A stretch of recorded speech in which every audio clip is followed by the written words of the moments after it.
கர்த்தருடைய பரிசுத்த நாமத்துக்கு மகிமையுண்டாவதாக. நல்ல வார்த்தை. தேவன் உங்களுக்கு நன்மை செய்ய போகிறார். அது மகிழ்ச்சியாயும் புகழ்ச்சியாயும் சமாதானமாயும் கீர்த்தியாயும் இருக்க போகிறது. எரேமியா 33:9 பாருங்க. நான் அவர்களுக்கு செய்யும் நன்மை எல்லாம் கேட்க போகிற பூமியின் எல்லா ஜாதிகளுக்கு முன்பாக அது எனக்கு மகிழ்ச்சியுள்ள கீர்த்தியும் புகழ்ச்சியும் மகிமையுமாய் இருக்கும்.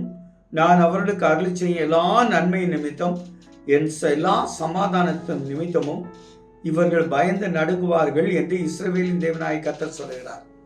கர்த்தர் உங்களுக்கு நன்மை செய்ய போகிறார். அது உங்களுக்கு சந்தோஷமா இருக்கும், உங்களுக்கு புகழ்ச்சியா இருக்கும், உங்களுக்கு கீர்த்தியா இருக்கும். அது தேவ சமாதானம் நிறைந்ததா இருக்கும். மாற்ற இல்லைங்க. கர்த்தர் சொன்னதுதான்.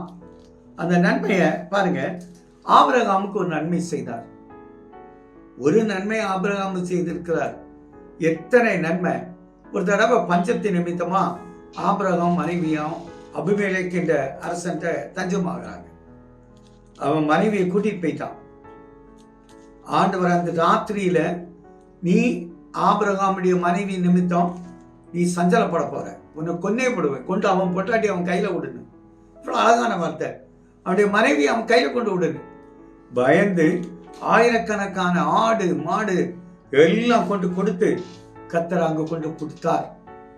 இஸ்ரவேல் ஜனங்கள் எல்லாம் யாத்திரை வரும்போது பாலாக்கு உங்களை பயமுறுத்தி சபிக்கிறதுக்காக அவன் பாராக்க அழகா பிழையாம கூட்டிட்டு வாரான்.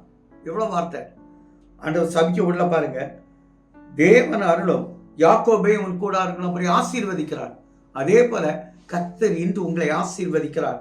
சமாதானத்தின் தேவன் உங்களோடு கூட இருக்கிறார். யோசபாத் பயந்து நடுங்கி கர்த்தரை துதித்து பாடி துதித்த உடனே தேவனால் உண்டா பயங்கரம் வந்து அவனோடு யுத்தம் பண்ணவங்க தெரித்து ஓடினார்கள். 3 நாளா கொள்ளையடிச்சான். அப்படிப்பட்ட நன்மை உங்களை தேடி வருகிறது. எசேக்கியலுக்காக கர்த்தர் நன்மை செய்தார். வியாதிப்பட்டவனை சுகப்படுத்தி மீண்டும் 15 ஆண்டுகள் கூட்டி கொடுத்தார். அதே போல உங்களுக்கு நன்மை செய்வார். எங்கள் நல்ல தகப்பனே, இப்படிப்பட்ட நன்மைகள் எல்லாம் எங்க வீட்டுல கிடைக்க, எங்களுக்கு கிடைக்க தேவன் கிருபை கொடுத்து நன்மை செய்வார். நல்ல பிதாவே, ஆமென்.